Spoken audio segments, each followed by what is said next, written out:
Aunt May was out on the front porch, rocking back and forth in the high-backed chair and fanning herself, when Bill Soames rode his bicycle up the road and stopped in front of the house. Perspiring under the afternoon sun, Bill lifted the box of groceries out of the big basket over the front wheel of the bike and came up the front walk. Little Anthony was sitting on the lawn, playing with a rat. He had caught the rat down in the basement. He had made it think it smelled cheese, the most rich-smelling and crumbly delicious cheese a rat had ever thought it smelled. It had come out of its hole, and now Anthony had hold of it in its mind, was making it do tricks.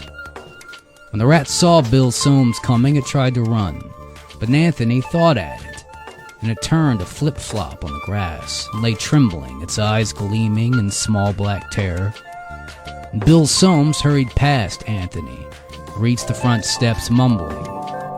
He always mumbled when he came to the Fremont house or passed by it, or even thought of it. Everybody did. They thought about silly things that didn't mean very much, like 2 and 2 is 4 and twice is 8 and so on. They tried to drumble up their thoughts to keep them skipping back and forth so Anthony couldn't read their minds. The mumbling helped, because if Anthony got anything strong out of your thoughts, he might take a notion to do something about it, like curing your wife's sick headache, or your kid's mumps, or getting your old milk cow back on schedule, or fixing anything with Privy. Aunt May was out on the porch, rocking back and forth. Perspiring, no notion of what was right thing to do in such cases. That was if he liked you. He might try to help in his way, and that could be pretty horrible. If he didn't like you, well, that could be worse. Bill Soames set the box of groceries on the porch railing and stopped his mumbling long enough to say, "Anything you wanted, Miss Amy?" "Oh, fine, William." "It's not too terribly hot today, is it?" Amy Fremont said lightly. Bill Soames almost cringed, his eyes pleaded with her. He took his head violently, shook it no, then interrupting his mumbling again, though obviously he didn't want to. "Oh, don't say that, Miss Amy. It's fine. It's just fine. It's a real good day." And Amy Fremont got up from the rocking chair and came across the porch. She was a tall woman, thin, smiling vacancy in her eyes. About a year ago, Anthony had gotten mad at her because she thought he wouldn't turn the cat into a cat rug. And although he had obeyed her more than anyone else, which was hardly at all, this time he'd snapped at her with his mind. And that had been the end of Amy Fremont's bright eyes, and the end of Amy Fremont as everyone had known her. And that was when word got around in Peaksville, population 46, that even the members of Anthony's own family weren't safe. And after that, everyone was twice as careful. Someday Anthony might undo what he'd done to Aunt Amy. Anthony's mom and pop hoped he would. When he was older and maybe sorry, if that was possible at all. Because Aunt Amy had changed a lot, besides. Now on Thor in the afternoon sun, Bill lifted the box of groceries out of the big bag in the front wheel of the bike, came up for a walk. Anthony looked across the lawn at the grocery man, a bright, wet purple gaze. He didn't say anything. Bill Soames tried to smile at him. After a second, Anthony returned his attention to the rat. It had already devoured its tail, or at least chewed it off. For Anthony had made it bite faster than it could swallow. The little pink and red furry pieces lay around it on the green grass, and now the rat was having trouble with its hindquarters. Mumbling silently, thinking of nothing in particular, as hard as he could, Bill Soames went stiff-legged down the walk, mounted his bicycle, and pedaled off. "We'll see you tonight, William," Aunt Amy called after him. As Bill Soames pumped the pedals, he was wishing deep down that he could put twice as fast down to get away from Anthony all the faster, and away from Aunt Amy, who sometimes just forgot how careful you had to be. And he shouldn't have thought that, because Anthony caught it. He caught the desire to get away from the Fremont house as if it was something bad, and his purple gaze blinked and he snapped a small sulky thought after Bill Soames. Just a small one, because he was in a good mood today, and besides, he liked Bill Soames, or at least he didn't dislike him, at least today. Bill Soames wanted to go away, so petulantly Anthony helped him, pedaling with superhuman speed, or rather appearing to, because in reality the bicycle was pedaling him.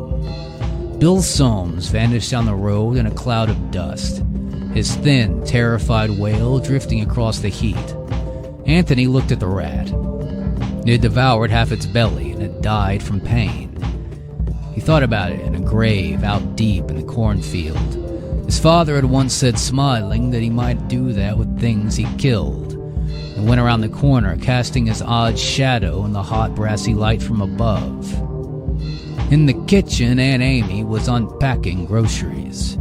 She put the mason-jarred goods on the shelves, and the meat and milk in the icebox, and the beet sugar, coarse flour in the big cans under the sink. She put the cardboard box in the corner by the door for Mr. Soames to pick up next time he came. It was stained and battered and torn and worn and fuzzy. It was one of the few left in Peaksville.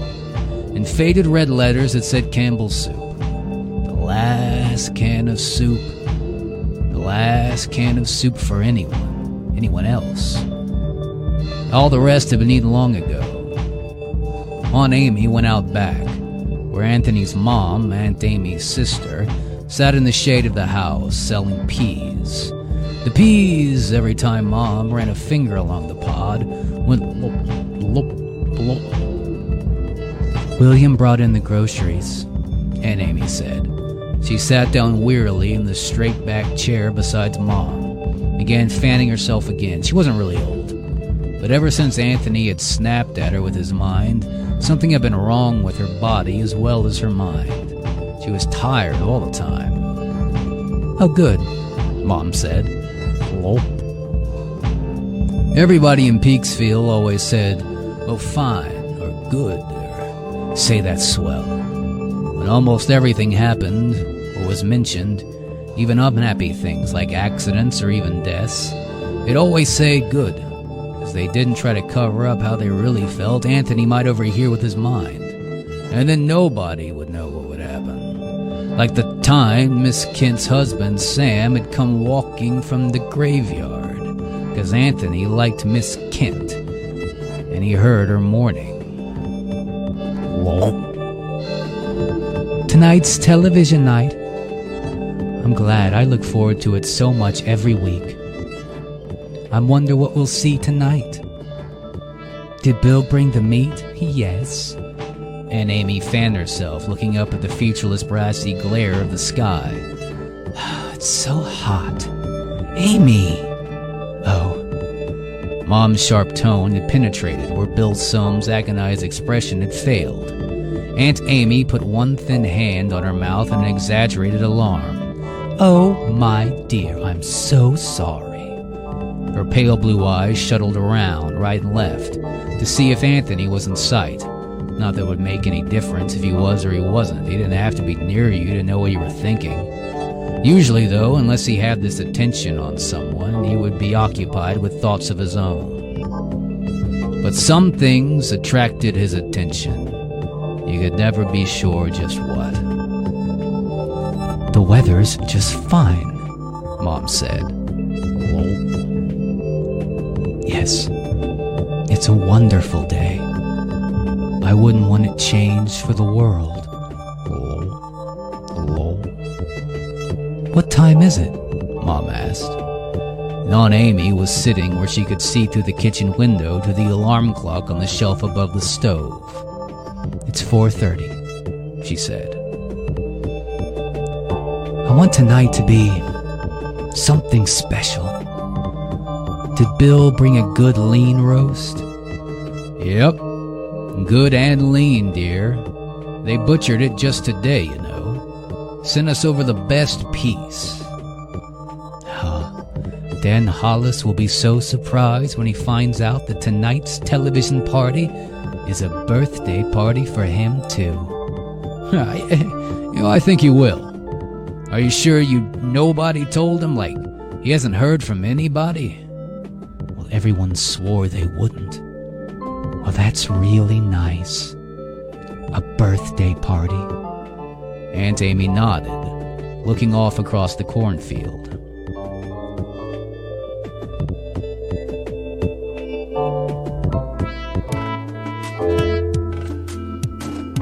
Out in the cornfield, Anthony walked between the tall, rustling rows of green stalks.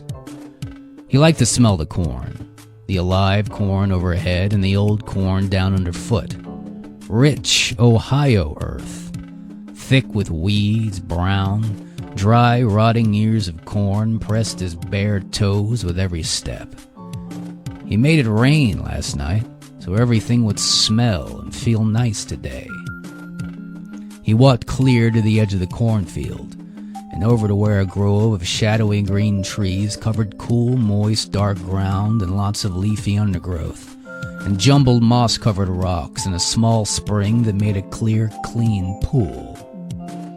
Here, Anthony liked to rest, and watch the birds and the insects and small animals that rustled and scampered and chirped about. He liked to lie on the cool ground and look up through the moving greenness overhead, watch the insects filter into the hazy, soft sunbeams that stood like slanting, glowing bars between ground and treetops. Somehow, he liked the thoughts of the little creatures in this place better than the thoughts outside. And while he thought he picked up here, they weren't very strong or very clear. He could get enough out of them to know what the little creatures liked, what they wanted. And he spent a lot of time making the grove more like what they wanted it to be. The spring hadn't always been there. But one time he had found thirst in one small furry mind, and it brought subterranean water to the surface in a clear, cold flow, and watched blinking as the creature drank, feeling its pleasure. And later, he made the pool, when he found a small urge to swim.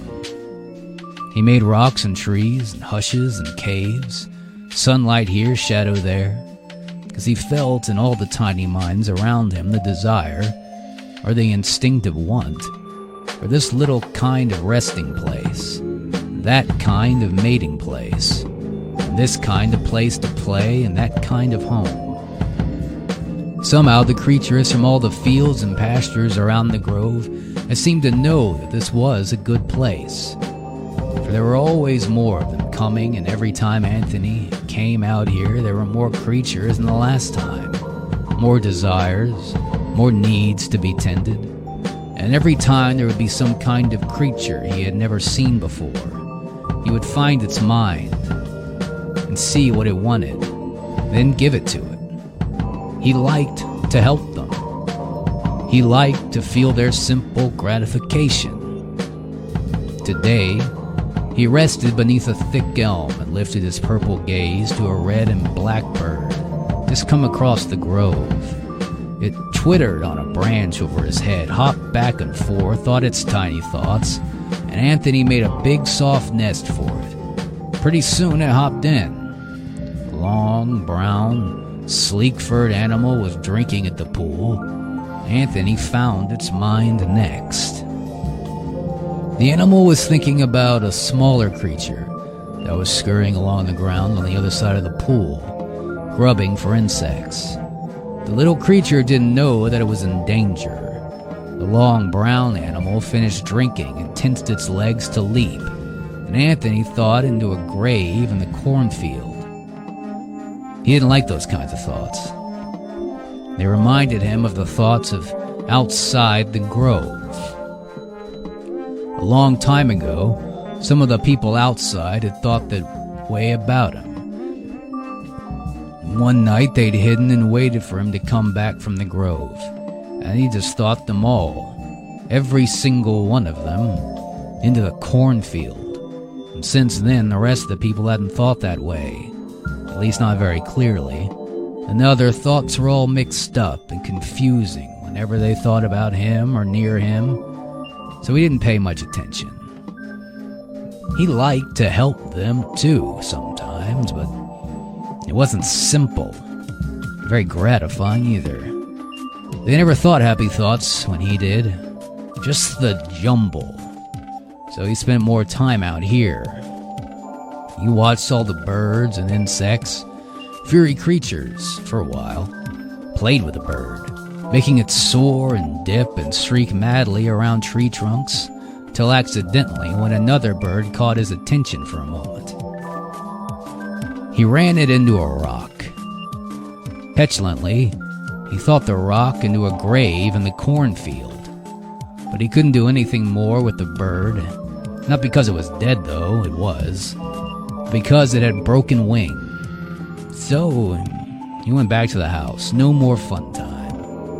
He didn't feel like walking back through the cornfield, so he just went to the house, right down into the basement. It was nice down here. Nice and dark and damp, sort of fragrant, because once Mom had been making a preserve in a rack along the far wall. Then she'd stopped coming down ever since Anthony had started spending time here, and the preserves had spoiled and leaked down and spread over the dirt floor. Anthony liked the smell. He caught another rat, making it smell cheese, and after he played with it, he thought it into a grave right beside the long animal he'd killed in the grove. Aunt Amy hated rats. He killed lots of them, because he liked Aunt Amy most of all. Sometimes did things that Aunt Amy wanted. Her mind was more like the furry little minds out in the grove. She hadn't thought anything bad at all about him for a long, long time. After the rat, he played with a big black spider in the corner under the stairs, making it run back and forth until its web shook. Shimmered in the light, cellar windows like a reflection in silvery water. Then he drove fruit flies into the web until the spider was frantic, trying to wind them all up. The spider liked flies. Its thoughts were stronger than theirs, and so he did it. There was something bad in the way it liked flies, but it wasn't clear, and besides, Aunt Amy hated flies too. He heard footsteps overhead, Mom moving around the kitchen.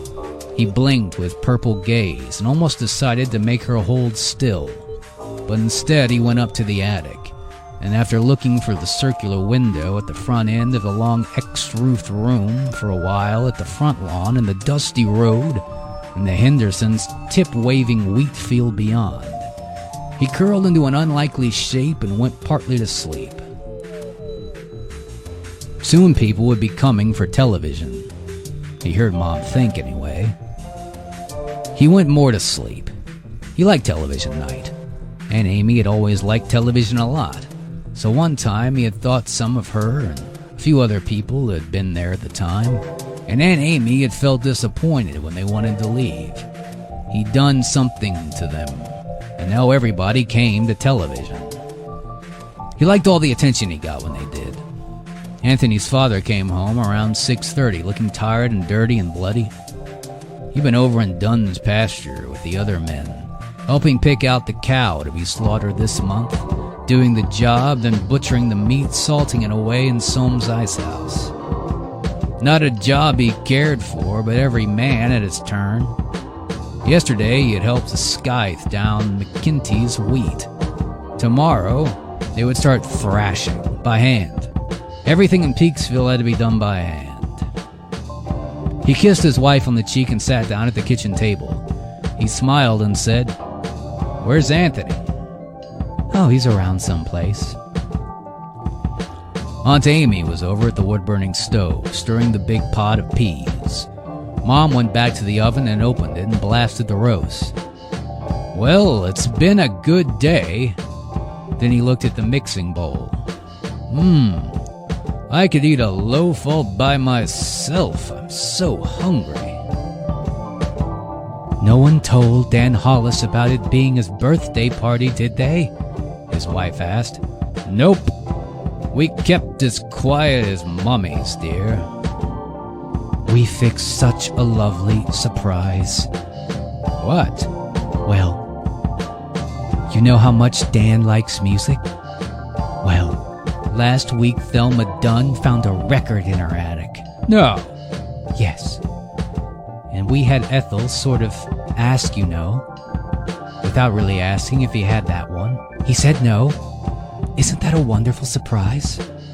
Well now, sure is. A record. Imagine. That's a real nice thing to find. What record is it? Perry Como singing You Are My Sunshine. Well, I always liked that tune. Some raw carrots were lying on the table. Dad picked up a small one, scrubbed it on his chest, and took a bite. How did Thelma happen to find it? Oh, just looking around for new things. Say, who has that picture we found a while back? Kinda liked it. That old clipper sailing along? The Smiths. Next week, the Sippiches get it. And they give the Smiths old McIntyre's music box. And we give the Sippics. She went down the tentative order of things that would change hands among the women at church this Sunday. Looks like we can't have the picture for a while. Look, honey, you might try to get the detective book back from the Rileys. I was so busy the week we had it, I never got to finish the stories. I'll try. But I hear the Van Husens have a stereoscope they found in the cellar. Her voice was just a little accusing. They had it 2 whole months before they told anybody about it. Say, that'd be nice too. Lots of pictures. I suppose so. I'll see on Sunday. I like to have it, but we still own the Van Husens for their canary. I don't know why that bird had to pick our house to die. It must have been sick when we got it.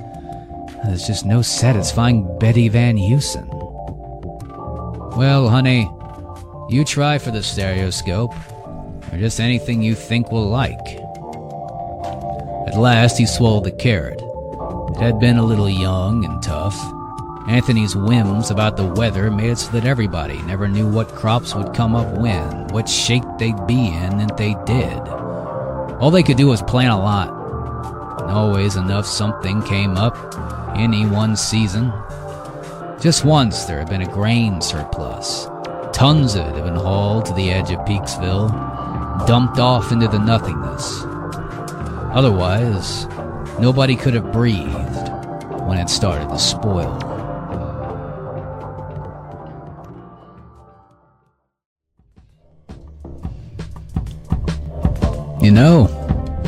It's nice to have new things around. It's nice to think there's probably still a lot of stuff nobody found yet. In cellars and attics and barns, down behind things. They help somehow. As much as anything can help. Shh. Mom glanced nervously around. Oh. That's right. The new things are good. It's nice to be able to have something around you've never seen before, and know that something you've given somebody else is making them happy. That's a real good thing. Yes, a good thing. Pretty soon, Aunt Amy said from the stove, there won't be any more new things. We'll have found everything there is. Everything there is to find. That'll be too bad. Amy? Well? Her pale eyes were shallow, fixed, a sign of a recurrent vagueness. It will be kind of a shame, no new things. Don't talk like that. Amy, be quiet. It's good, said Dad. In the fond, familiar, wanting to be overheard tone of voice. Such talk is good. It's okay, honey, don't you see? It's good for Amy to talk any way she wants. It's good for her to feel bad. Everything's good. Everything has to be good. Anthony's mother was pale. So was Aunt Amy. The peril of the moment had suddenly penetrated the clouds surrounding her mind. Sometimes it was difficult to handle words so that they might not prove disastrous. You just never knew. There were so many things it was wise not to say or even think. But remonstration for saying or thinking them might be just as bad. If Anthony heard and decided to do anything about it, you could never tell what Anthony was liable to do. Everything had to be good, had to be fine, just as it was, even if it wasn't. Because any change, well, that might be worse. So terribly much worse. Oh my goodness, yes, of course it's good. You talk any way you want, Amy, and it's just fine. Of course, you want to remember that some ways are better than others. Aunt Amy stirred the peas, fright in her pale eyes. Yes. But I don't feel like talking right now. And it's good that I don't feel like talking. I'm going out. I'm gonna wash up. And they started arriving around 8 o'clock. By that time, Mom and Aunt Amy had the big table in the dining room set. 2 more tables off to the side. The candles were burning, the chairs situated, and Dad had a big fire going in the fireplace. The first to arrive were the Sipiches, John and Mary. John wore his best suit and was well scrubbed, pink-faced, after his day in McIntyre's pasture. The suit was neatly pressed, but getting threadbare at elbows and cuffs. Old McIntyre was working on a loom, designing it out of school books, but so far was slow going. McIntyre was a capable man with wood and tools, but a loom was a big order when you couldn't get metal parts. McIntyre had been one of the ones who at first had wanted to get Anthony to make things the villagers needed, like clothes and canned food and medical supplies and gasoline. Since then, he felt what had happened to the whole Terrace family and Joe Kinney was his fault, and he worked hard trying to make it up to the rest of them. Since then, no one had tried to get Anthony to do anything. Mary Sipich was a small, cheerful woman in simple dress. She immediately set about helping Mom and Aunt Amy put the finishing touches on the dinner. The next arrival were the Smiths and the Dunns, who lived right next to each other down the road, only a few yards from nothingness. They drove up in the Smiths' wagon, drawn by their old horses. Then, the Rileys showed up from across the darkened wheat field, and the evening really began. Pat Riley sat down at the big upright front room and began to play from the popular sheet music on the rack. He played softly, as expressively as he could, and nobody sang. Anthony liked piano playing a lot, but not singing. Often he would come up from the basement or down from the attic, or just come and sit on top of the piano, nodding his head as Pat played Lover, or Boulevard of Broken Dreams, or Night and Day. He seemed to prefer ballads, sweet-sounding songs. But the one time somebody had started to sing, Anthony had looked over the top of the piano and done something that made everybody afraid of singing from then on. Later, they decided that the piano was what Anthony had heard first. Nobody had tried to sing. Now, anything else added to it didn't sound right, distracted from its pleasure. So, every television night, Pat would play the piano, and that was the beginning of the evening. Wherever Anthony was, the music would make him happy, put him in a good mood, and he would know that they were gathering for television and waiting for him. By 8:30, everybody had shown up, except for the 17 children and Miss Soames, who was off watching them in the schoolhouse at the far end of town. The children of Peaksville were never allowed near the Fremont house, not since little Fred Smith had tried to play with Anthony on a dare. The younger children weren't even told about Anthony. The others had mostly forgotten about him and were told that he was nice, but they mustn't go near him. Dan and Ethel Hollis came late. Dan walked in not suspecting a thing. Pat Riley had played the piano until his hands had ached. He'd worked pretty hard with them today, and now he got up. And everybody gathered around to wish Dan Hollis a happy birthday. Well, I'll be darned. This is swell. I wasn't expecting this. Oh, gosh, this is swell. They gave him presents, mostly things they had by hand, though some were things that people had possessed as their own and now gave him as his. John Sipich gave him a watch charm, hand-carved out of a piece of hickory wood. Dan's watch had broken down a year or so ago. There was nobody in the village who knew how to fix it, but he still carried it around because it had been his grandfather's and was a fine old heavy thing with gold and silver. He attached the charm to the chain, where everybody laughed and said John had done a nice job of carving. Then Mary Sipich gave him a knitted necktie, which he put on, removing the one he'd worn. The Rileys gave him a little box they had made to keep things in. They didn't say what things, but Dan said he'd keep his personal jewelry in it. The Rileys had made it out of a cigar box, carefully peeled off its paper and lined on the inside of the velvet. The outside had been polished and carefully, if not expertly, carved by Pat, but his carving got complimented too. Dan Hollis received many other gifts: a pipe, a pair of shoelaces, a tie pin, a knit pair of socks, some fudge, a pair of garters. He unwrapped each gift, with vast pleasure, and wore as many of them as he could right there, even the garters. He lit up the pipe, said he'd never been able to smoke any better than this, which wasn't quite true, because the pipe wasn't broken in yet. Pete Manners had had it lying around near, since he'd received it as a gift 4 years ago from an out-of-town relative who hadn't known he'd stopped smoking. Dan put the tobacco into the bowl very carefully. Tobacco was precious. It was only pure luck that Pat Riley had decided to try to grow some in his backyard just before what had happened to Beaksville had happened. It didn't grow very well. And then they had to cure it and shred it all. It was just precious stuff.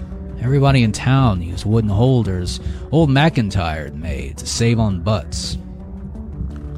Last of all, Thelma Dunn gave Dan Hollis the record she had found.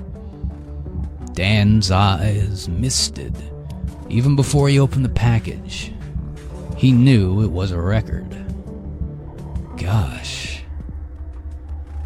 Which one is it? I'm almost afraid to look. You haven't got it, darling. Don't you remember? I asked about You Are My Sunshine. Oh, gosh, Dan said again. Carefully, he removed the wrapping and stood there, fondling the record, running his big hands over the worn grooves with their tiny, dulling crosswise scratches. He looked around the room, eyes shining.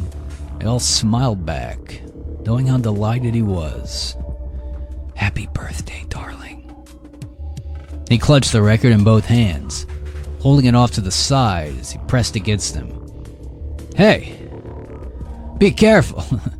I'm holding a precious object. He looked around over his wife's arms, which were still around his neck. His eyes were hungry. Look. Do you think we could play it? Lord, what I'd give to hear new music. Just the first part, you know? The orchestra part. Before Cuomo sings. Faces sobered. After a minute, John Sipich said, You know, I don't think we'd better, Dan. After all, we don't know just where the singer comes in. It'd be taking too much of a chance. Just wait till you get home. Dan Hollis reluctantly put the record on the buffet with all his other presents. It's good. It's good that I can't play it here. Oh yes, it's good. It's good. They ate dinner. The candles lighting their small faces. They ate all the way right down to the last delicious drop of gravy. They complimented Mom and Aunt Mamie on the roast beef and the peas and the carrots. Tender corn on the cob. Corn hadn't come from the Fremont's cornfield, naturally. Everybody knew what was out there. The corn was going to weeds. Then they polished off the dessert. Homemade ice cream and cookies. Then they sat back in the flickering light of the candles. Chatted, waiting for television.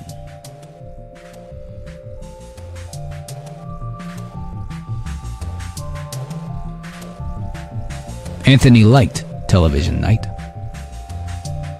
He had done only 2 or 3 awful things on television night in the whole past year. Mom had put a bottle of brandy on the table, and each had a tiny glass of it. Liquor was even more precious than tobacco. The villagers could make wine, but the grapes weren't right. Certainly the techniques weren't, and it wasn't very good wine. There were only a few bottles of real liquor left in the village. 4 rye, 3 scotch, 3 brandy, 9 real wine, half a bottle of drambuie belonging to old McIntyre. Only for marriages, of course. And when those were gone, that was it. Afterwards, everybody wished the brandy hadn't been brought out, because Dan Hollis drank more of it than he should have. Mixed it with a lot of the homemade wine. Nobody thought anything about it at all, not at first, because he didn't show much outside. It was his birthday party and a happy party, and Anthony liked these get-togethers, and there shouldn't be any reason to do anything, even if he was listening. But Dan Hollis got high and did a fool of a thing. If they'd seen it coming, they'd have taken him outside and walked him around.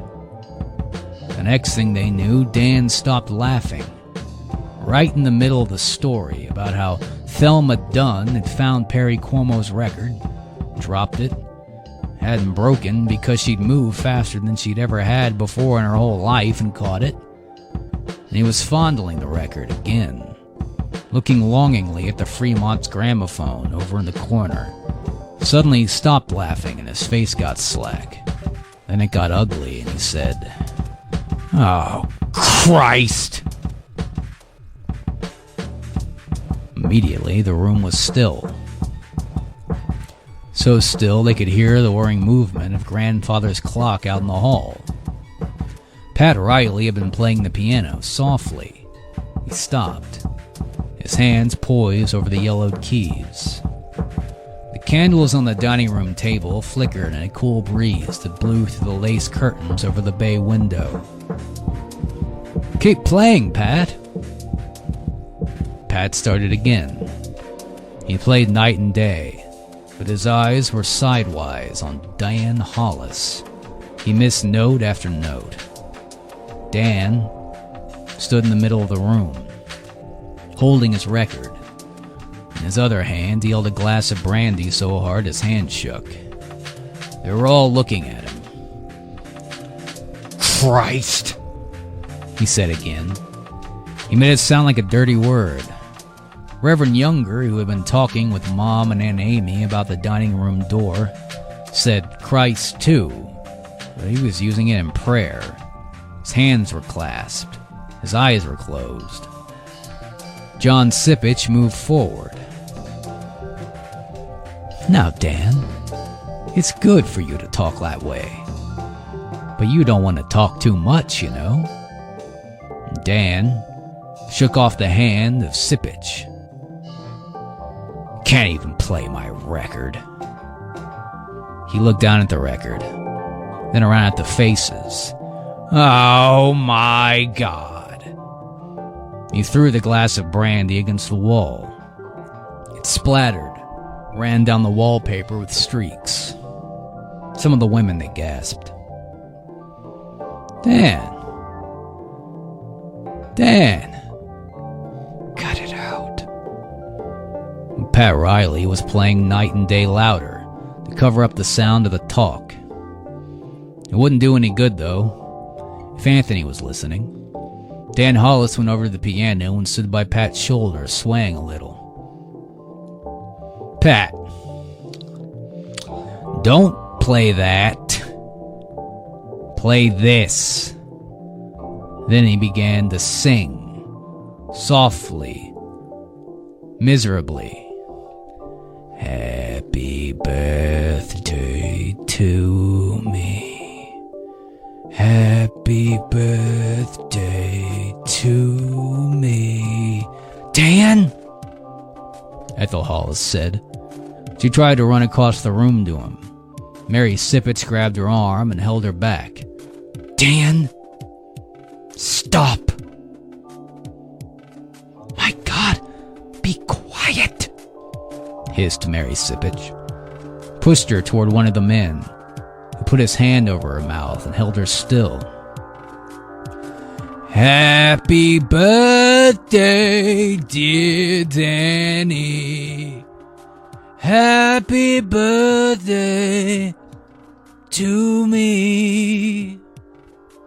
"Play it, Pat. Play it, so I can sing it. You know I can carry a tune." "I can't unless someone plays it." Pat Riley put his hands on the keys and began Lover in a slow waltz tempo, the way Anthony liked it. Pat's face was white, his hands fumbled. Dan Hollis stared over at the dining room door, at Anthony's mother and Anthony's father, who had gone to join her. "You had him. You had to go and have him." He closed his eyes, and he sang loudly. "You are my sunshine, my only sunshine.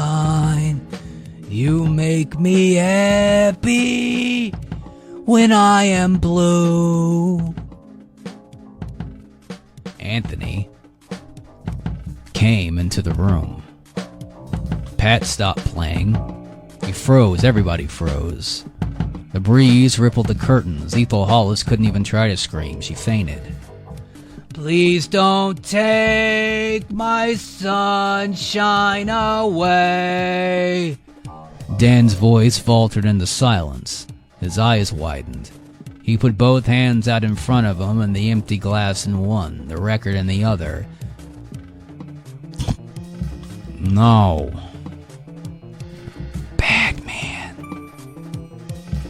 Bad man," Anthony said, and thought Dan Hollis into something like nothing. Something like nothing anyone would have believed possible. Then, he thought that thing into a grave. Deep, deep in the cornfield. The glass and record thumped on the rug. Neither broke. Anthony's purple gaze went around the room. Some of the people began mumbling. They all tried to smile. The sound of mumbling filled the room like a far-off approval.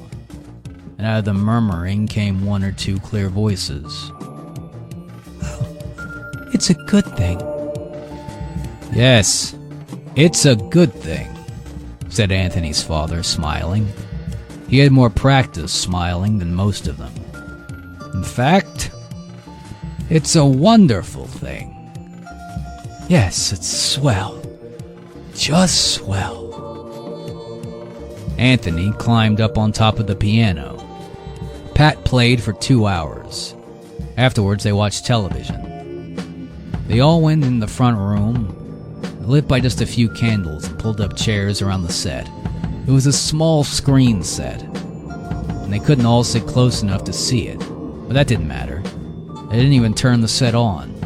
It wouldn't have worked anyway. There's no electricity in Peaksville. They just sat silently and watched the twizzling, writhing shapes on the screen. Listened to the sound that came out of the speaker, and none of them had any idea of what it was all about. They never did. It was always the same. It's real nice. I liked it a little better when there were cities outside and I could get real... Amy? It's good for you to say such a thing. Very good. Yes. Yes, it's fine. This is the best show I've ever seen. He sat on the couch with two other men, holding Ethel Hollis flat against the cushions. I mean, it's really good. Mom looked out the front window across the darkened road, across the Henderson's darkening wheat field to the vast endless gray nothingness in which the little village of Peaksville floated like a soul. The huge nothingness that was evident at night, when Anthony's brassy day had gone. It did no good to wonder where they were, no good at all. Peaksville was just some place away from the world. It was wherever it had to be. Since the day 3 days ago when Anthony had crept from his womb, and old Doc Bates, God rest him, had screamed, dropped him and tried to kill him, and Anthony had whined and done the thing. He had taken the village someplace, destroyed the world and left only the village. Nobody knew which. It did no good to wonder about it, nothing at all. These thoughts were dangerous, she thought. She began to mumble. The others started mumbling too. They'd all been thinking, evidently. The men on the couch whispered and whispered to Ethel Hollis. When they took their hands away, she mumbled too. While Anthony sat on top of the set, made television. They sat around and mumbled and watched the meaningless flickering shapes far into the night. The next day it snowed, killed off half the crops. But it was a good day.